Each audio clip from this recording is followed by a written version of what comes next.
by black, okay? So, and I know you're thinking, well, 2 of them came. Yeah, but I'm watching the first one that hits the paper. That's the one that counts, okay?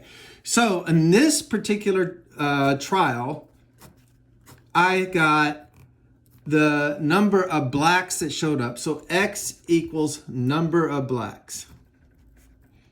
That's the variable. That's what I'm counting, okay? Well, 1 showed up, so 1.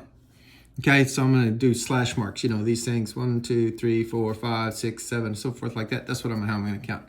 Now, what are the other X values that could happen? Not that they will, but could happen. Well, I could get 0 blacks, I could get 2 blacks, and I could get 3 blacks.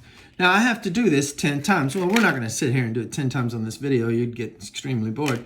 So we'll just make it up, okay? So let's say I get a white, white, white next. You know, so the second trial is white, white, white, and then white, white, white, and then white, white, black, just like the last time. So this is 1 trial, 2 trials, 3 trials, 4 trials. I got to do 10 trials. 5, 6, 7, 8, 9, 10. I can fit it in.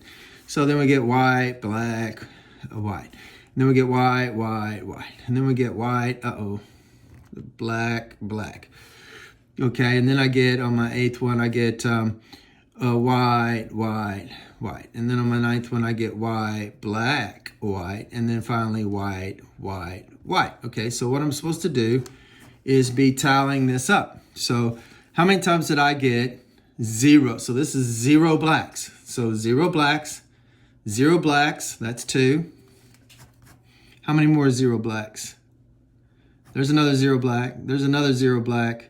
And there's another 0 black. So that's 1, 2, 3, 4, 5. So 5, 1, 2, 3, 4, 5 times no black showed up. How many times did I get 1 black? Well, this first time, this time, this time, this time, and then there was 2 blacks. So 1, 2, 3, 4 times I got 1 black. 1, 2, 3, 4.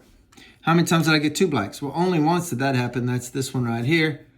I should have done that neater so you could read it. But one time I got 2 blacks. Oh my gosh. And then none of the times did I get 0 blacks. So none.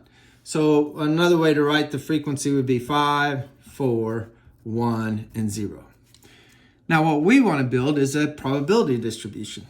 So with a probability distribution, I change these outcomes to probabilities. Okay?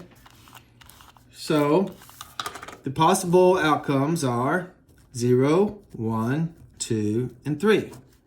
And based on this experiment, the probability of getting 0 of my blacks, which 0 screws falling out, was 5 out of 10, or a half. The probability of getting 1 black, one of my screws to fall out and the other 2 to be the tacks, whites, the probability of that happening was 4 out of 10. 4 out of 10, or 2/5. The probability of getting 2 blacks, well, that only happened once, so that's a 1/10. And the probability of 3 blacks is 0. Now, when I add all this up, 5/10 plus 4/10 plus 1/10, it should add up to 1, 1. So 5/10 plus 4/10 is 9/10 plus 1/10 is 10/10, which is 1. So I feel like I did it right. Now, the last step is I need to think about the theoretical probability. Well, that's when you have to think about, well, how could I get 0 blacks? Well, I'd have to get white and white and white. And you have to remember it's with replacement. How could I get 3 blacks? Well, I have to get black and black and black.